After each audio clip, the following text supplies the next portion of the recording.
ওহ, যা গরম পড়েছে! ফেসবুক, ইনস্টাগ্রাম যখনই তুমি খোলো তখনই শুধু একটাই জিনিস তুমি টের পাবে, সবারই মুখে এক কথা, যা গরম পড়েছে। তো আমার মুখের থেকেও কোনো বিরতি না কথাটা। তো সেই জন্য আমিও বলছি খুব গরম পড়েছে, শুধু বলছি না, সবাই তাই অনুভবও করছে। আজকের তাপমাত্রা হচ্ছে 45 ডিগ্রি। তো যাই হোক বন্ধুরা, শুভ সকাল। আশা করছি তোমরা সবাই খুব ভালো আছো। আমিও তোমাদের ভালোবাসায় আশীর্বাদে অনেকটা ভালো আছি। তো আজকে হচ্ছে মঙ্গলবার দিন, আর এখন বাজছে সকাল 8:30। এখন থেকে আমি আমার ব্লগটা শুরু করলাম।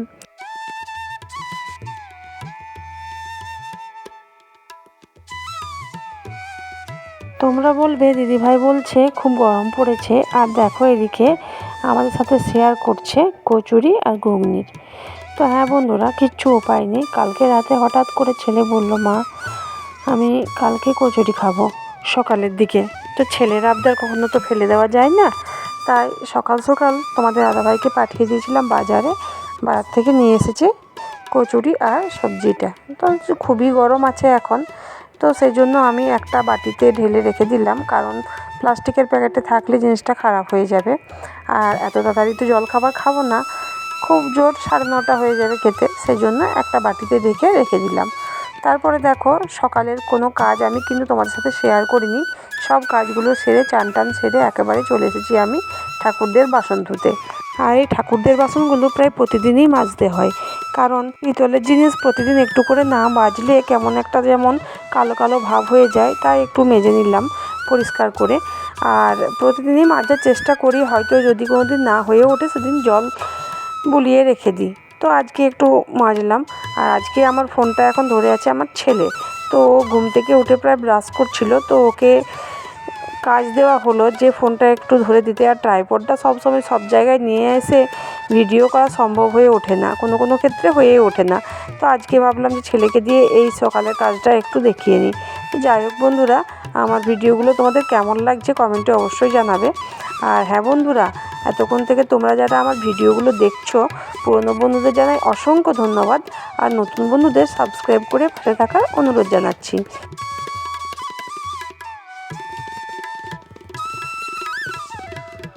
তোমাদের সাথে কথা বলতে বলতে আমার কাজটা অনেক এগিয়ে রইল। ঠাকুরদের বাসন ধরে ঠাকুরকে জল দিয়ে চলে এসেছি একেবারে রান্নার দিকে। আর রান্নার আজকে কী যে করবো কিচ্ছু ঠিক করতে পারছিলাম না। তারপরে মাথায় এলো যে একটু বরবটি আছে, আলু আছে, প্রথমে ওইটা ভাজা করি। আর আমের চাটনি তো হবেই, গ্রীষ্মকাল আর আমের চাটনি না হলে চলে। কিন্তু জানো, এখন প্রায় দিনই আমের চাটনি খাওয়ার পর পায়ে এত ব্যথা করছে যে কি করব। আর প্রতিদিন না বানিয়েও থাকতে পারছি না, লোভ সামলাতে পারছি না। একটু খাবারের শেষ পাতে যদি একটু চাটনি না হয় তাই কি ভালো লাগে? তো যাই হোক, দেখো এদিকে আমি আমের চাটনিটা বসিয়ে দিয়েছি। আর চাটনি যখন আমি করি, এখন একদম বসা বসা চাটনিটা করি না, একটু ঝোল রেখেই করি। তো এই সময় আমের ঝোল চাটনিটা খেতে খুবই ভালো লাগে। তো যাই হোক বন্ধুরা, দেখো একদিকে আমি রান্না বসে দিয়েছি। আর কিছু কিছু বাসন ছিল, আমি বেসিনেই জল বুলিয়ে রেখে দিলাম, কারণ যদি না জল বুলিয়ে রাখি তাহলে রান্নার পরে অনেকখানি বাসন হয়ে যায়, আর তখন ধুতে প্রচণ্ড কষ্ট হয়। আমার গলার আওয়াজটা কিন্তু তোমাদের আজকে ভিন্ন রকম লাগবে বন্ধুরা, কারণ আমার গলায় প্রচণ্ড ব্যথা করছে। তোমরা বলবে যে এই গরমের মধ্যেও গলা ব্যথা? হ্যাঁ, প্রচণ্ড ঘাম হচ্ছে, আর সেই ঘামটা না মুছে একেবারে ডাইরেক্ট ফ্যানের তলায় বসে যাচ্ছি, ওই জন্য ঠান্ডা লেগে যাচ্ছে। আর ওই জন্যই গলাটা একটু ব্যথা আছে, আর ওই জন্যই কথা বলতেও কষ্ট হচ্ছে। তো ভয়েসটা আমি তাও তোমাদেরকে দিচ্ছি, কারণ ভিডিও তোমাদের কাছে না গেলে আমার রোজকার জীবনযাপন তোমরা জানবে কি করে। তো যাই হোক, দেখো এদিকে আমি আলুটা আর বরবটিটা ভালো করে ভেজে নিচ্ছি, আর এদিকে আমার চাটনিটাও আমার প্রায় হয়ে এসেছে। আর ভাতটা আমি আগেই নামিয়ে নিয়েছি। তো যেহেতু রান্নাঘরটাতে আমার অনেকক্ষণকার জন্য থাকতে হয়, তো সেজন্য রান্নাঘরটা আমার একদম প্রিয় জায়গা হয়ে উঠেছে। আর এই রান্নাঘরটা ছাড়া আমি এখন কিছু আর ভাবতেই পারি না। তো তোমরা বললে বিশ্বাস করবে না যে আমি রান্নাঘরটাতে শুধু রান্না নয়, আমি অর্ধেক সময় এখানেই আমি কাটিয়ে দিই। রান্না হয়ে যাওয়ার পরও আমি এখানেই বসে থাকি। এই যে একটা ছোট্ট টেবিল ফ্যান লাগিয়ে রেখেছি এখানে, আর ওই হাওয়াতেই আমি বসে বসে এখানে থাকি। আর খুবই ভালো লাগে, মনে হয় যে রান্নাঘরটা আমার, কিছু থাক না থাক বাড়ির মধ্যে, রান্নাঘরটা আমার নিজের। তো যাই হোক, সেই জন্য দেখো রান্নাঘরটাতে বেশি সময় আমি কাটাই। আর এইখানে দেখো তোমাদের দাদাভাইয়ের কাণ্ড কারখানা। তো সবজিওয়ালা এসেছে, তো কুমড়ো নিয়েছে দেখো প্রায় 1.5 কিলো মতো কুমড়ো কিনে নিয়েছে। আর এই গরমে এত কুমড়ো কে খাবে বলো? কিন্তু তোমাদের দাদাভাইয়ের পছন্দের জিনিস কুমড়ো, তো ও তো খুবই ভালোবাসে আর আমি আর ছেলে খুবই রেগে যাই। যাই হোক, যে এনেছে যখন তখন ঠিকঠাক করে রেখে দিলাম। কুমড়ো শাঁসটা আর বীজগুলো বার করে একেবারে কুমড়োটা ঠিক করে রেখে দিলাম।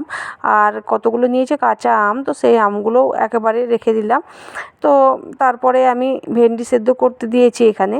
তো সেটা দিয়ে আজকে ভাত খাওয়াবে। আজ বেশি কিছু কিন্তু রান্না করিনি, ওই যে ভাজাটা দেখলে, চাটনি আর ভেন্ডি সেদ্ধ। তো কুমড়োটা ভাবছিলাম করবো, তো আর ভালো লাগলো না শরীরটা, আর ডাল করেছি।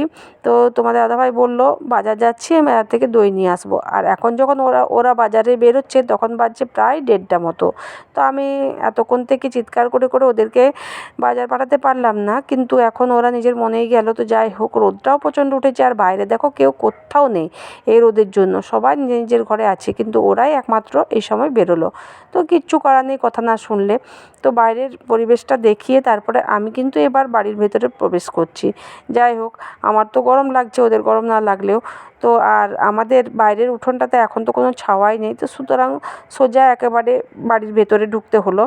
তো আধ ঘন্টার মধ্যে তোমাদের দাদাভাই আর ছেলে বাড়িতে চলে এসেছে। তারপরে চান টান করে খাওয়া দাওয়া সেরে নিয়েছি। আর যখন খেতে বসেছিলাম তখন আমার যা বলছিল যে মেনিকে আজ খেতে দেওয়া হয়নি কিছু, তো তুমি একটু ভাত দিয়ে দেবে। তো আমি তো আজ বিশেষ কিছু রান্না করিনি, তাই যেটুকু ছিল একটু মাখিয়ে ওকে খেতে দিয়েছি। কিন্তু দেখো, ও কিন্তু ছুঁলো না খাবারটা, দেখলোও না ভালো করে, কারণ ওর দুধ ভাত চাই। আর দুধ তো আমার সকালের দিকে নেওয়া হয় না, আর সেই জন্য ওকে দুধ ভাত দেওয়া হয়নি, সবজি ভাতেই খেতে দিয়েছিলাম, কিন্তু খায়নি। তো সেই জন্য আমি ওকে খেতে দিই না, আমার যাই ওকে খেতে দেয়, দুধ ভাত খেতে দেয়। আজকে কী কারণে কী জানি যা খেতে দেয়নি, বা তখন মেনে আসেনি বলে খাওয়া হয়নি, খেতে দেওয়া হয়নি। তো আমি আজকে দিচ্ছিলাম, তো খেলো না খাবারটা। বিকেলের দিকে বন্ধুরা ছেলেগুলো পড়তে এসেছে, ওদের সাথে একটু মজা করছিলাম। তো আমাদের দাদাভাই একটু মুদিখানার দোকান গিয়েছিলো, সেখান থেকে বিস্কুট আরে নিয়ে এসেছে। আর আমি দেখো ওইগুলো নিয়েই বসে আছি আর ওদেরকে পড়াচ্ছিলামও।